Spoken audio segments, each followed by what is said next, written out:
Welcome back, Short Kings. Today we're going to be comparing the games that are coming in this month to the games that are coming out. We're going to go through all the games rating to see if the games coming in are better than the games coming out, to find out if we're truly getting a good deal or not. So let's jump into it. If you missed the announcement of the official games coming to PS Plus next week, from this week's video, here are the titles real quick. We have UFC 5, Prince of Persia: The Lost Crown, Captain Tsubasa: Rise of New Champions, Gundam Battle Operations Code Fairy, Arcade Paradise, Bang on Balls, You Suck at Parking, and Siberia: The World Before. And the games that are leaving next week are Resident Evil 3, Life is Strange True Colors, Life is Strange 2, Street Fighter 5, Dragon Ball Z Kakarot, Final Fantasy Type 0 HD, and Monster Energy Supercross. I'm sorry I ignored the premium games. So I've gone through and recorded the Metacritic rating of every game that's leaving, and also recorded the Metacritic ratings as well as the user scores of both the games coming in and out. So let's skip to the spreadsheet so we can see these numbers a bit easier. Alright, so anything above 80, let's just color code it so we can see it a little better. Anything in 70, I'm just going to give it a yellow so we can see it a little bit easier, and then anything under 70 we're going to give it a big old red. There you go. And to make our lives easier, I'm just going to sort this from best to worst. All right, there we go. It looks like a traffic light. That's exactly what we wanted. So just including the extra games, we are losing 7 but gaining 8. And as we go through these, you can see that the user scores and the critic scores do not match up for none of the games. Even Resident Evil,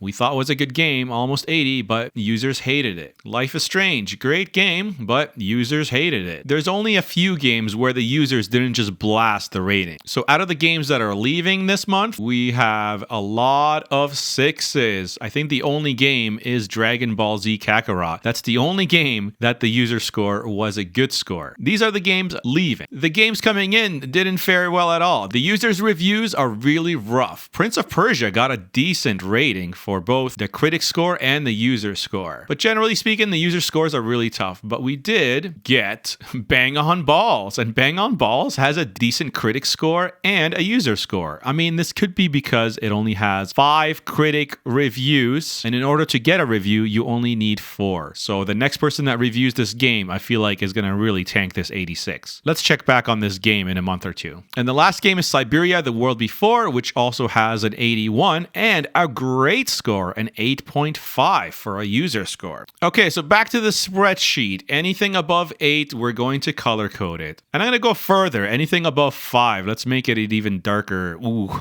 yeah. At a glance, if we ignore the names and just look at the colors, we can see that there's not one game that's leaving that was agreed upon by both parties, the critic ratings and the user ratings in here. Whereas the games coming in, Prince of Persia, both users and critics agreed. Siberia, users and critics agreed. And even Bang on Balls, almost 7.8. That's almost an 8. So I don't know. I feel like the games that are leaving just have better branding. Like, look at this. Final Fantasy, great franchise. Dragon Balls, everyone knows about that. Life is Strange, great franchise. Resident Evil, great franchise. Street Fighter 5, great franchise. Everyone knows these games. But the ones coming in, aside from Prince of Persia, none of them are that popular, or in the case of UFC, have a good reputation. So the question is, are the games coming in actually better than the ones leaving? Because if you compare the user scores, the answer is a definite yes. Like, look how many more greens and yellows we have here than here. Users hated every single game on here. Even Resident Evil 3, which is an amazing game. What's wrong with you guys? And then again, when we check in the critics' ratings, way more good than bad here. Like, sure, we have 2 bad games, but honestly, Captain Tsubasa looks really fun, and I'm definitely going to try it. I think it just comes down to branding. How many of these games have you heard of before? So you kind of feel like you're not getting your money's worth because you're getting these unknown games. But isn't that the point of PS Extra? To expose you to games that you haven't played before, or franchises you haven't even heard of before? Sure, they could give us great games by franchises we know and love, but like Final Fantasy Type 0 HD is one of the worst in the series. Is that better? Would you rather get a bad game from a good franchise versus a good game from an unknown franchise? All right, before we finish with the Excel spreadsheet, we gotta do what we love doing and average of these games. Okay, not bad. And then compare it with the average of this.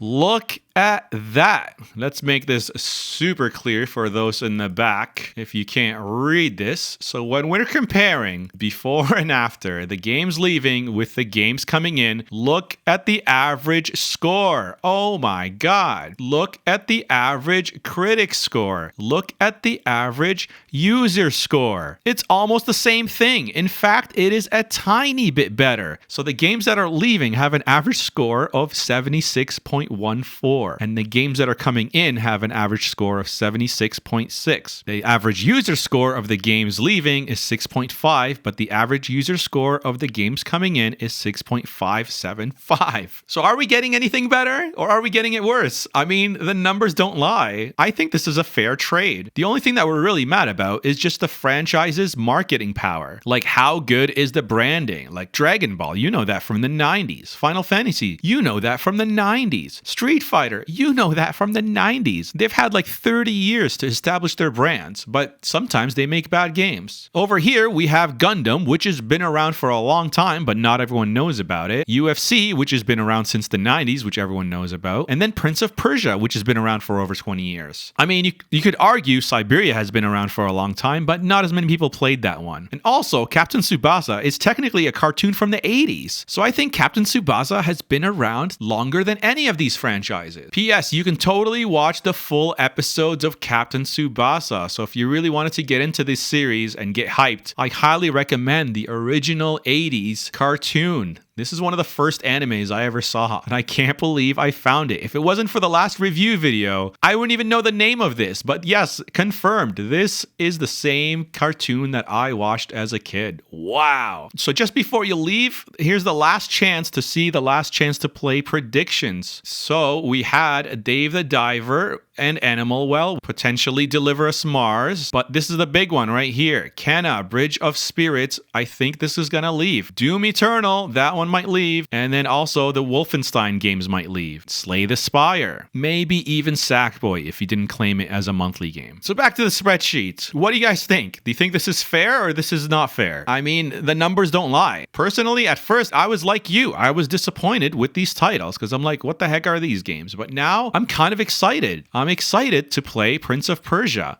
I'm excited to play Bang on Balls. And I'm excited to even play Captain Tsubasa because I am totally rewatching those cartoons. Let me know which games you're excited for. And speaking of, these games are about to leave. You only have a few days left. So which one have you not beat? I personally beat Life is Strange True Colors, Life is Strange 2, and I am halfway done through Resident Evil 3. And I should have included Mortal Kombat, actually. That didn't show up. Let's add that real quick. Okay, so after adding Mortal Kombat, now we have a completely fair and balanced schedule here. We have the same amount of games leaving that are coming in. And did that do anything to our averages? A little bit, but not by much. The Metacritic rating actually went up a tiny bit, 76.8, so now it beats the month coming in. But why did you guys give Mortal Kombat 11 such a low rating? I don't know why. But because of that rating, the user scores are lower. So there we go. I managed to add Mortal Kombat, which I forgot about. You guys would have been so mad at me if I didn't include that. If we just look at the left side, it looks pretty even. The month coming in has more games that have a bad rating. But the month leaving, almost every single user score is a bad score. So when you look at just user scores, it actually looks good. This month actually looks better from a user score perspective. So my final verdict for this month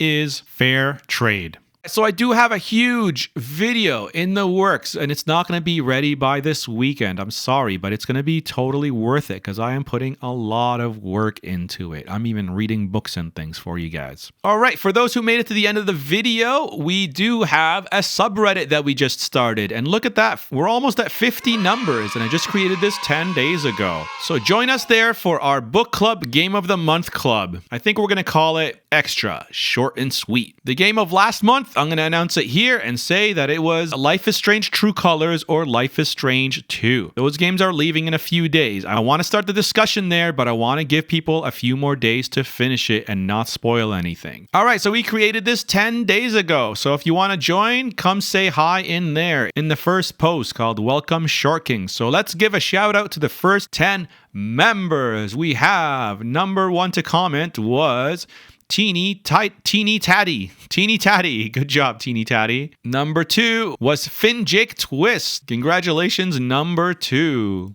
Number 3 was Eru. I'm sorry that I'm butchering all the names. And number 4 is Lionheart. Number 5 is Shadow Moon. Number 6, we have Bairn Owl. Number 7 is Ascalans. Number 8 is Rocco. Number 9 is Shauzo. And number 10, making it just in time, is Roel Malulari. Honorable mentions to Huchan, who missed it by an hour. You're number 11. Thanks, everyone, for sticking around, and I hope you enjoyed this episode. I know it's a quick one and sort of a random one, but trust me, next week's episode is going to be huge. Also, we get to find out how accurate my predictions were. So next week should be a fun one. Anyway, that's it for now. Enjoy your weekend, and until next time, be a friend, and I'll see you again.